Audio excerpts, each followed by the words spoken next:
안녕하십니까? 예, 예배 자리에 나올 수 있는 것이 복입니다. 하나님께서 늘 우리를 형통하게 하시기를 바랍니다. 다윗과 솔로몬 이후에 이스라엘의 통일 왕국은 북쪽과 남쪽으로 분열하게 됐습니다.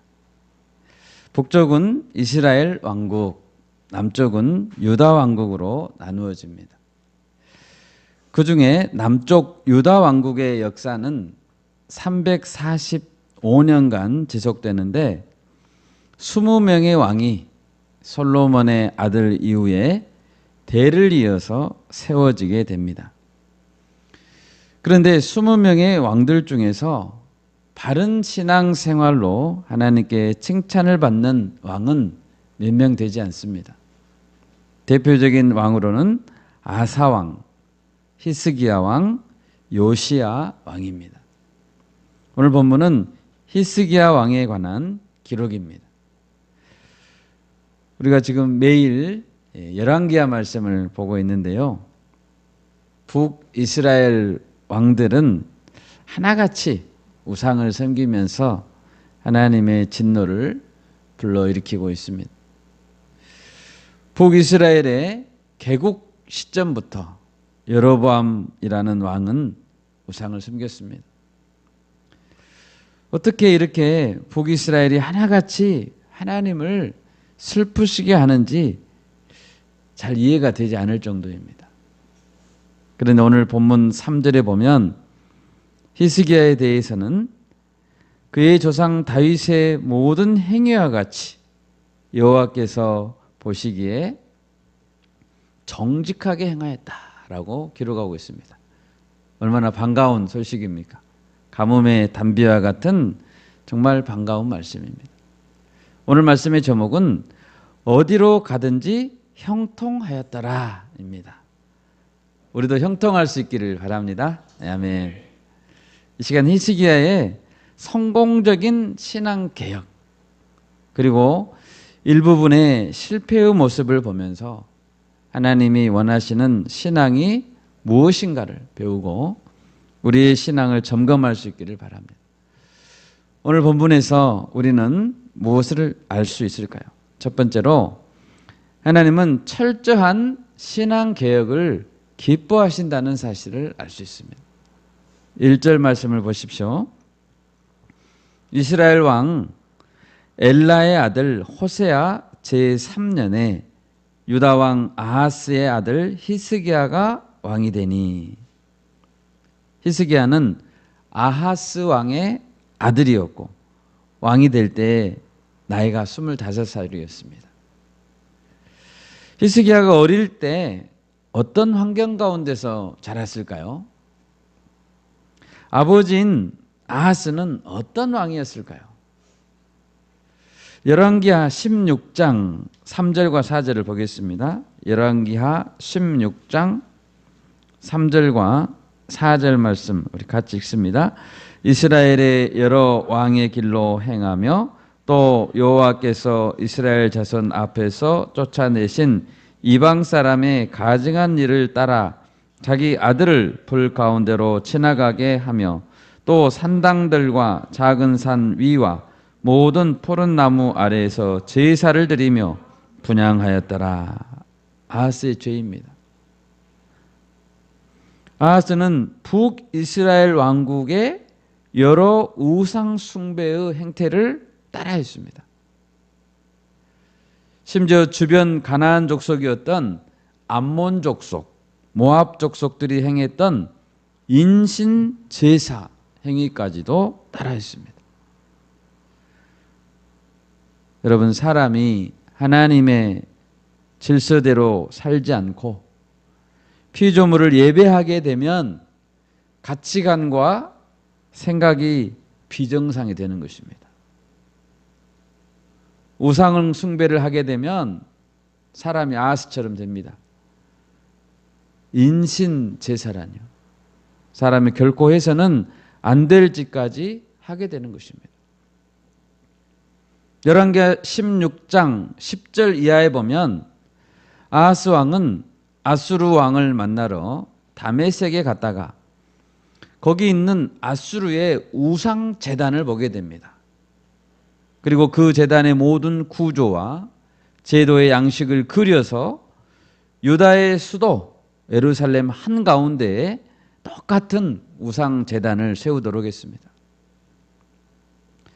우리의 삶은 바른 예배가 중심이 되어야 하는데 예배가 중심에서 멀어지면 타락할 수밖에 없는 것입니다. 아하스의 타락에 대해서 좀 더 살펴보면 역대하 28장 22절에서 25절을 보겠습니다. 역대하입니다. 같이 찾아보겠습니다. 역대하 28장 22절에서 25절 말씀 우리 한 목소리로 읽겠습니다. 이 아하스 왕이 권고할 때에 더욱 여호와께 범죄하여 자기를 친 다메섹 신들에게 제사하여 이르되 아람 왕들의 신들이 그들을 도왔으니 나도 그 신에게 제사하여 나를 돕게 하리라 하였으나 그 신이 아하스와 온 이스라엘을 망하게 하였더라. 아하스가 하나님의 전의 기구들을 모아 하나님의 전의 기구들을 부수고 또 여호와의 전 문들을 닫고 예루살렘 구석마다 제단을 쌓고 유다 각 성읍에 산당을 세워 다른 신에게 분향하여 그의 조상들의 하나님 여호와를 진노하게 하였더라. 아멘. 얼마나 악한 행동을 많이 했습니까? 이처럼 히스기야 왕의 아버지 아하스는 하나님을 분노하게 했습니다. 성전의 기구들을 부숴버리고 성전 문을 닫아버리고 예루살렘 구석구석마다 우상 제단을 쌓아놓고 각 성읍들에 다른 신들에게 분향할 산당을 세웠습니다. 온 나라를 그야말로 우상으로 덮어버렸습니다. 하나님의 진노가 크게 달할 정도입니다. 여러분, 신앙개혁은 해도 되고 안 해도 되는 것이 아닙니다. 바른 신앙을 회복하지 않으면 그대로 망합니다. 나라도 망하고 개인도 망합니다. 그러면 히스기야는 이런 절망적이고 정말 영적으로 아주 열악한 환경을 어떻게 극복하고 신앙개혁을 이루었을까요? 본문 4절을 보십시오. 그가 여러 산당들을 제거하며 주상을 깨뜨리며 아세라 목상을 찍으며 모세가 만들었던 놋뱀을 이스라엘 자손이 이때까지 향하여 분향함으로 그것을 부수고 느후수단이라 일컬었더라. 아멘. 히스기야는 여러 산당들을 다 제거했습니다. 이전의 왕들이 산당만큼은 제거하지 못한 경우가 많았습니다. 그런데 히스기야는 산당들을 다 제거했습니다. 돌로 만든 주상은 깨버렸습니다. 나무로 만든 아세라 여신의 목상은 도끼로 찍어버렸습니다. 특히 히스기야는 놋으로 만든 놋뱀을 부쉈습니다. 이 놋뱀은 모세가 만들었던 놋뱀이었는데 이스라엘 자손이 우상처럼 떠받들며 분향하던 것이었습니다. 과거 모세 시대 때 이스라엘 백성들이 이집트에서 나와 광야에 머물고 있을 때 먹을 것, 마실 것이 없어서 하나님과 모세를 원망했었습니다. 그리고 하나님께서 날마다 내려주시는 만나를 가리켜서 하찮은 음식이라고 비난했습니다. 그러자 하나님은 그들에게 불뱀을 보내시고 많은 사람이 불뱀에 물려 죽게 됐습니다. 민수기 21장 7절에서 9절 말씀 우리 찾아보겠습니다. 민수기 21장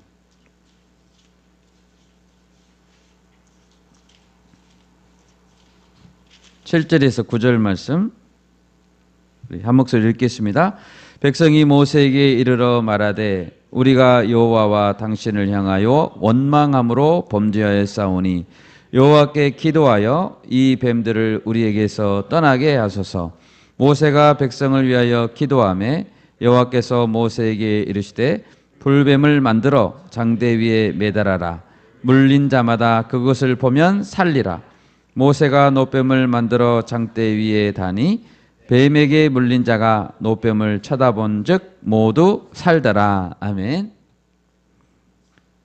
이 노뱀은 뜻깊은 물건이었습니다. 그렇지만 노뱀 자체에 무슨 해독제가 포함되어 있는 것이 아닙니다. 노뱀을 물에 넣고 푹 삶아서 그 물을 마신다거나 노뱀 꼬리 끝을 손으로 만지면 병이 낫는 것이 아닙니다. 관광지에 가면 그런 거 많잖아요. 뭘 만지면 뭐가 좋은 일이 생긴다. 죽어가던 자가 어떻게 하면 살아났습니까? 누구든지 장대 위에 매달린 노뱀을 쳐다보면 삽니다.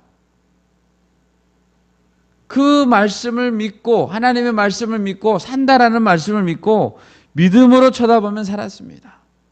노뱀은 믿음으로 구원을 받는다는 증거입니다. 아멘. 하나님이 언제 이런 노뱀에게 분양하라고 했습니까? 그런데도 이스라엘 백성들은 노뱀 자체가 무슨 복을 내려줄 것처럼 그 앞에서 머리를 숙이고 분향했습니다.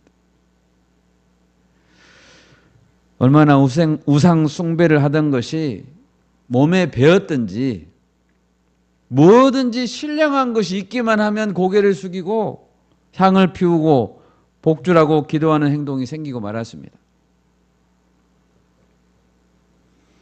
히스기야 시대보다 700년 전에 만들어진 노뱀이죠. 모세 시대니까요.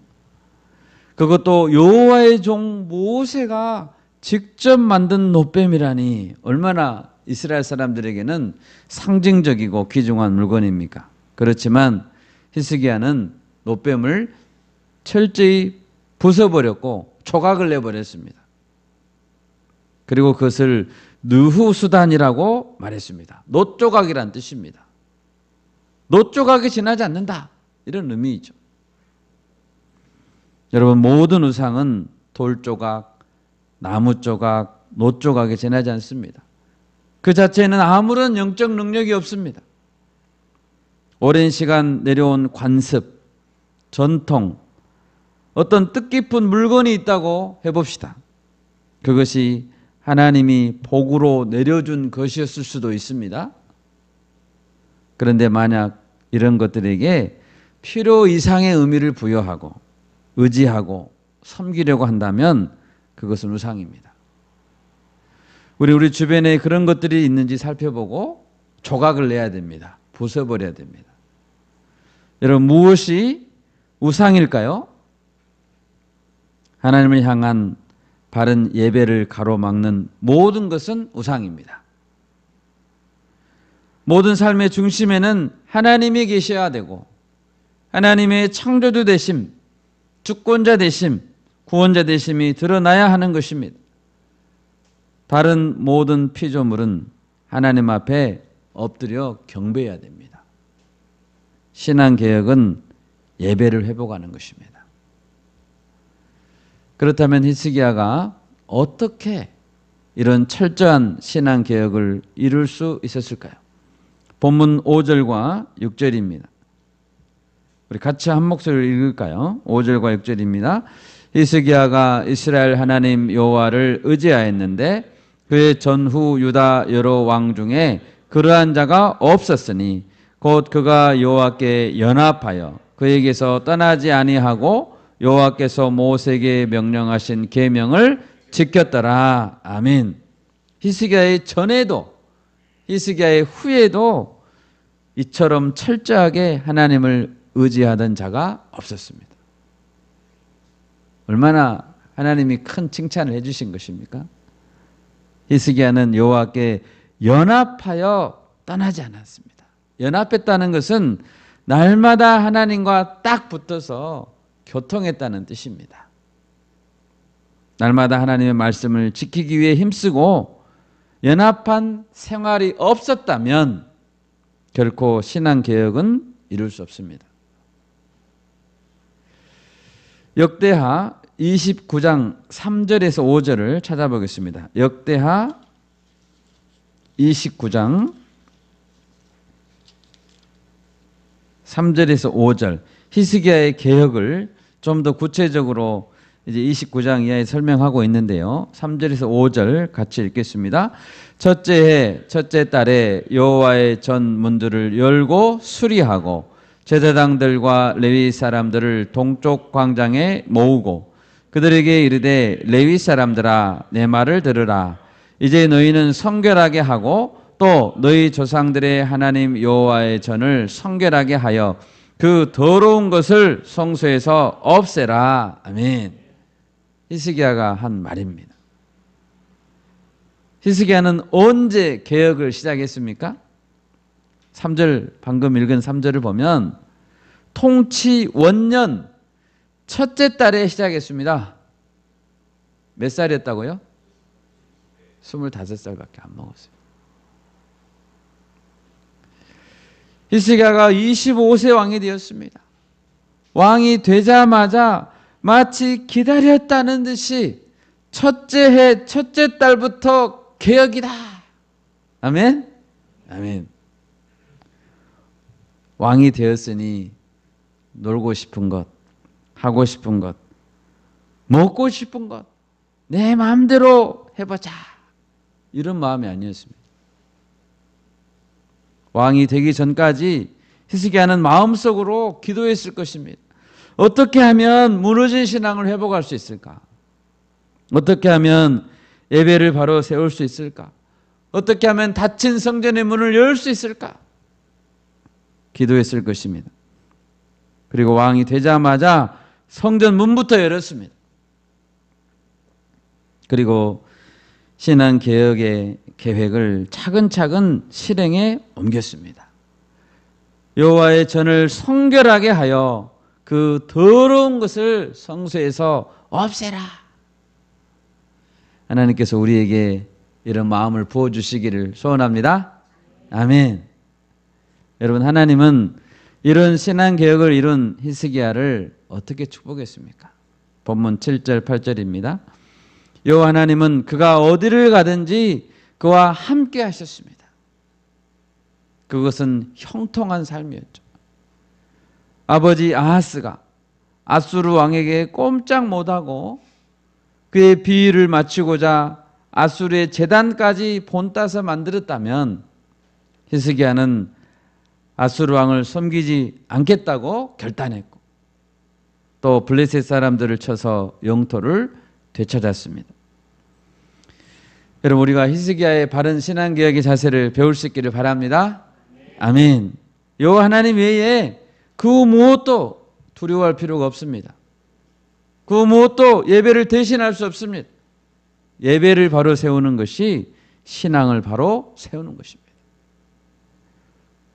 두 번째로 우리가 본문에서 알 수 있는 것은 하나님은 불순종을 철저히 심판하신다는 것입니다. 본문 9절과 10절을 보십시오. 히스기야 왕 제4년 곧 이스라엘의 왕 엘라의 아들 호세아 제7년에 아수리아 왕 살마네셀이 사마리아로 올라와서 에워쌌더라. 3년 후에 그 성읍이 함락되니 곧 히스기야 왕의 제6년이요 이스라엘 왕 호세아의 제9년에 사마리아가 함락되매. 주전 721년입니다. 남유다 왕국과 북이스라엘 왕국은 동족이죠. 형제 나라입니다.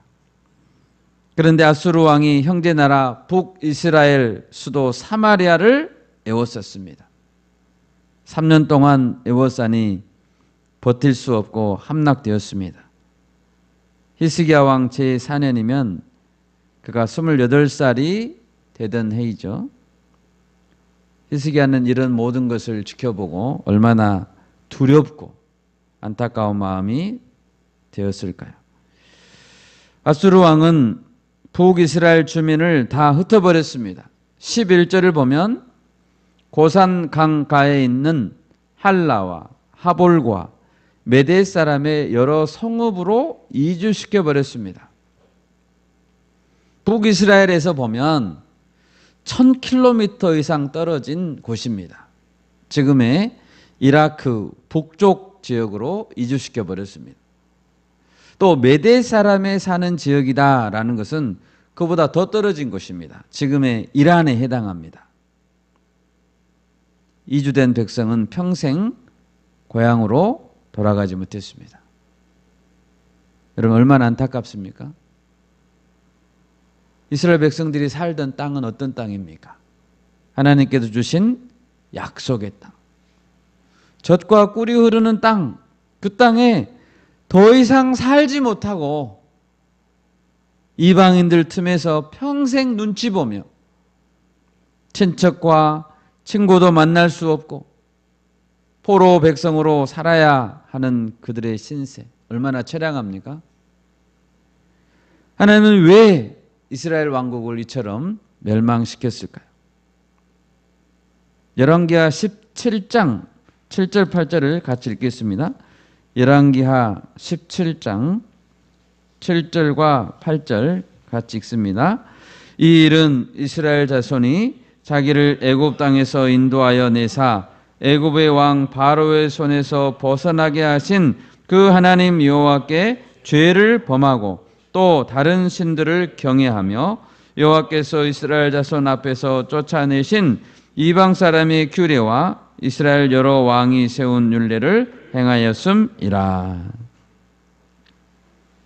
이스라엘 왕국이 멸망한 이유가 계속 17장 7절 8절 이하에서 나옵니다. 여러분, 한 나라가 망했습니다.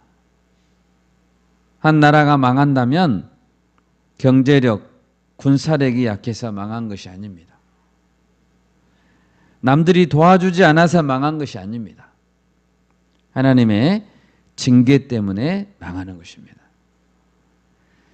하나님께서 은혜로 구원해 주시고 약속의 땅에서 살게 해주셨지만 하나님께 불순종했기 때문에 멸망하게 된 것입니다.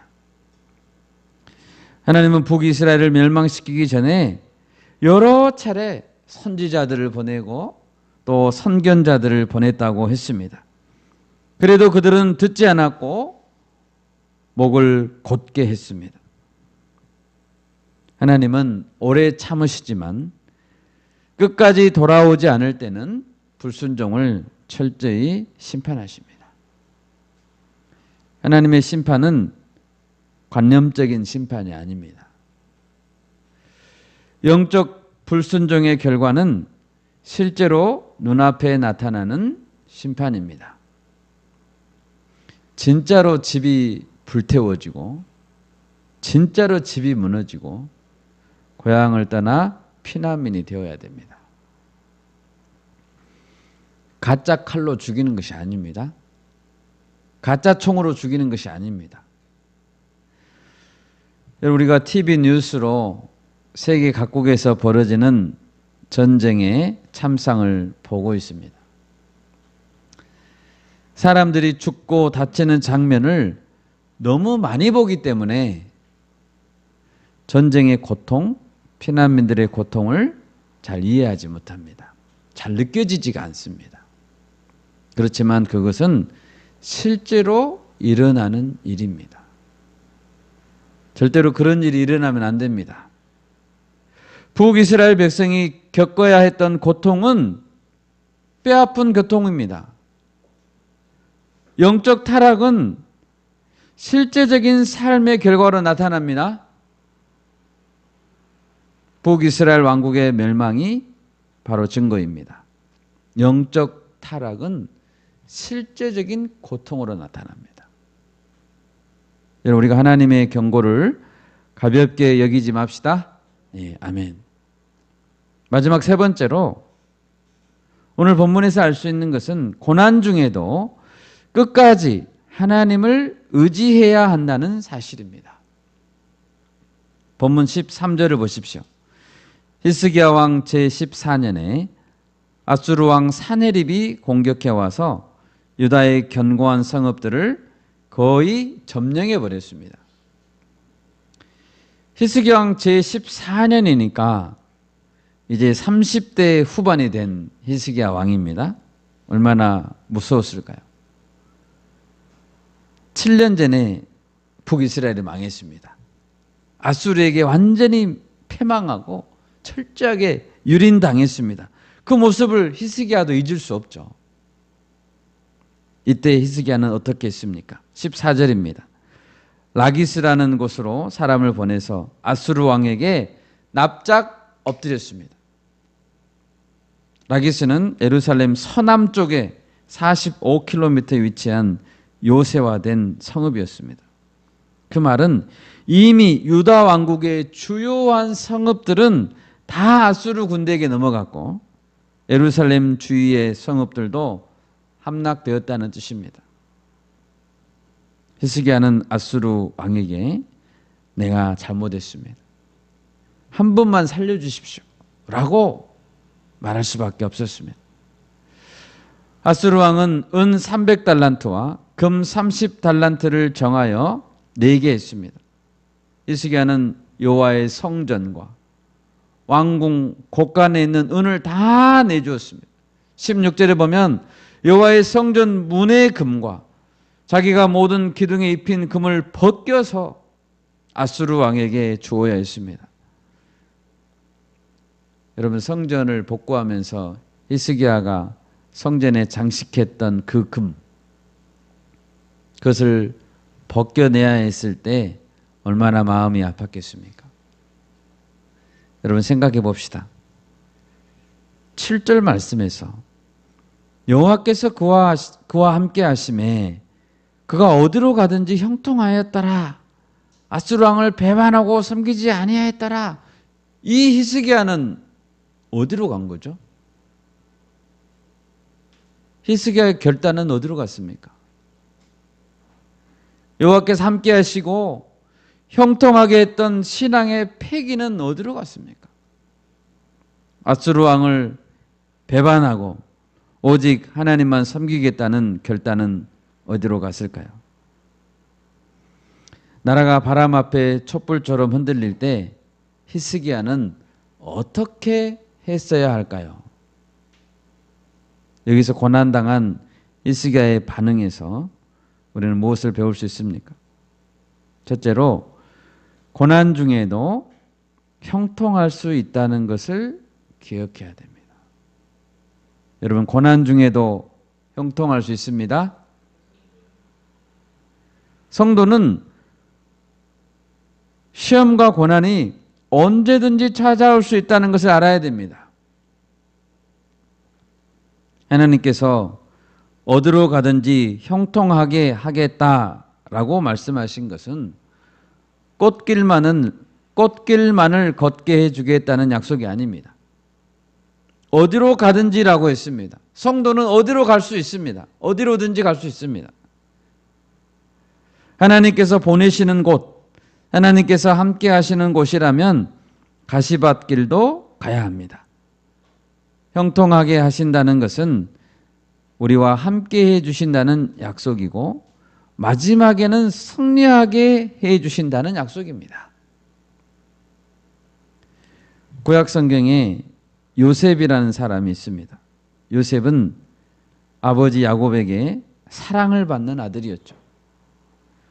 그런데 요셉은 형들에게 미움을 받고 노예로 팔려가는 신세가 됐습니다. 설상가상으로 팔려간 집에서 누명을 쓰고 감옥에 갇힌 신세가 됐습니다. 청년 요셉의 인생은 막막했습니다. 해답이 보이지 않았습니다. 노예 상인에게 팔려온 노예가 범죄자로 몰려서 감옥에 갇혔다면 그의 인생은 이미 종친 것입니다. 그런데 요셉은 성실하게 생활했습니다. 캄캄한 감옥이었지만 하나님의 불꽃 같은 눈앞에서 살고자 했습니다. 창세기 39장을 찾아보겠습니다. 창세기 39장입니다.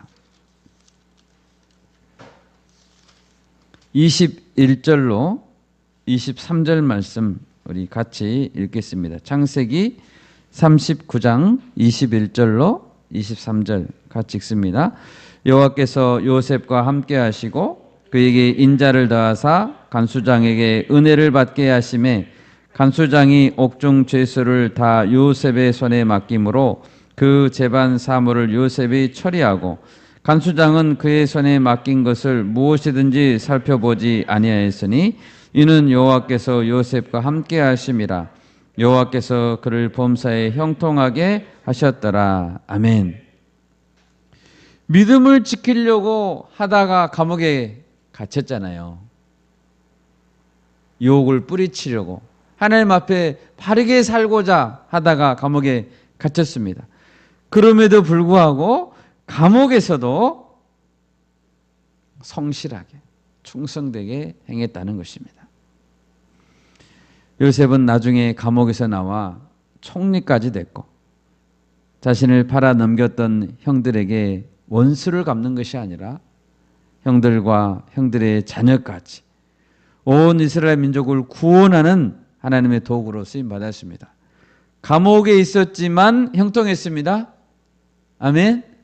고난 중이었지만 형통했습니다.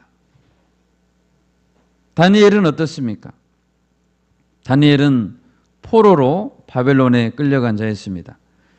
청년의 때에 포로로 끌려갔습니다. 그리고 평생 다시는 이스라엘 땅으로 돌아오지 못했습니다. 다니엘은 수많은 정적들에게 둘러싸여서 날마다 살얼음판을 걷는 삶을 살아야 했습니다. 모함을 받고 사자굴에 던져지기도 했습니다.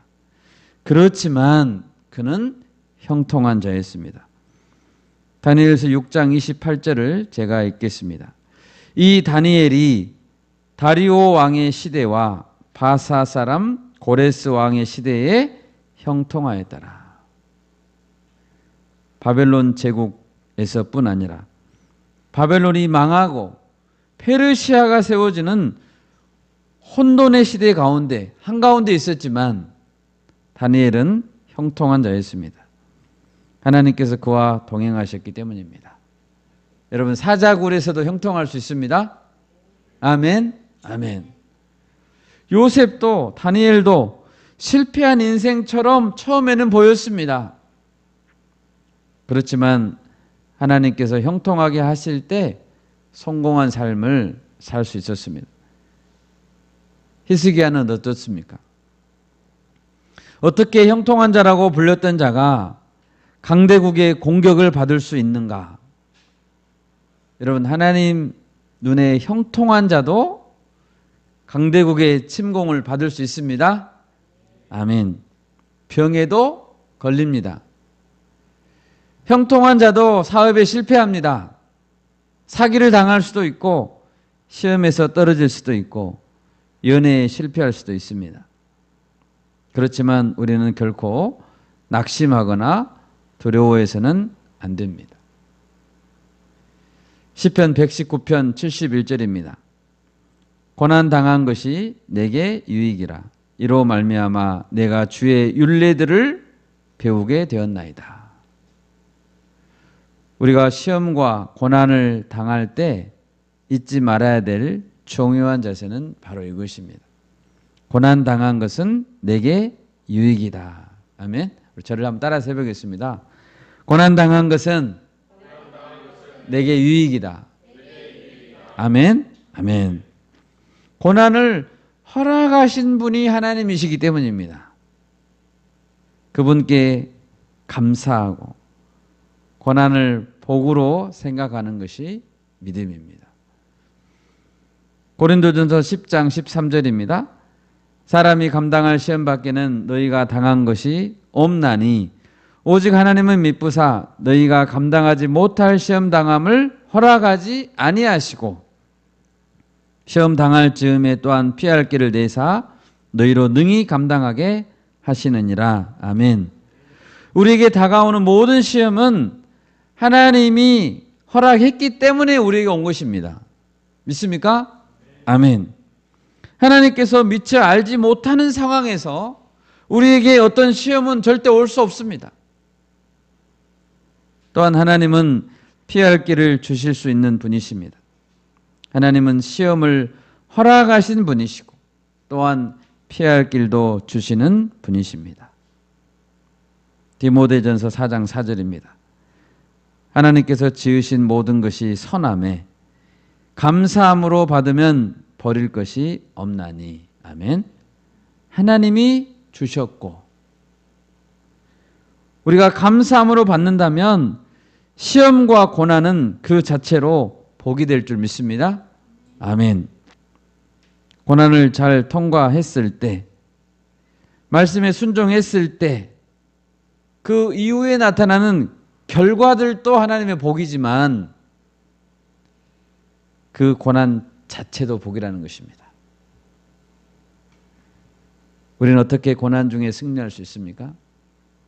그것을 허락하신 분이 하나님이라고 믿고 감사할 때 승리할 수 있습니다. 고난에 대해서 감사하지 않으면 승리할 수 없습니다. 주님, 내게 이런 시련을 주신 분은 하나님이십니다.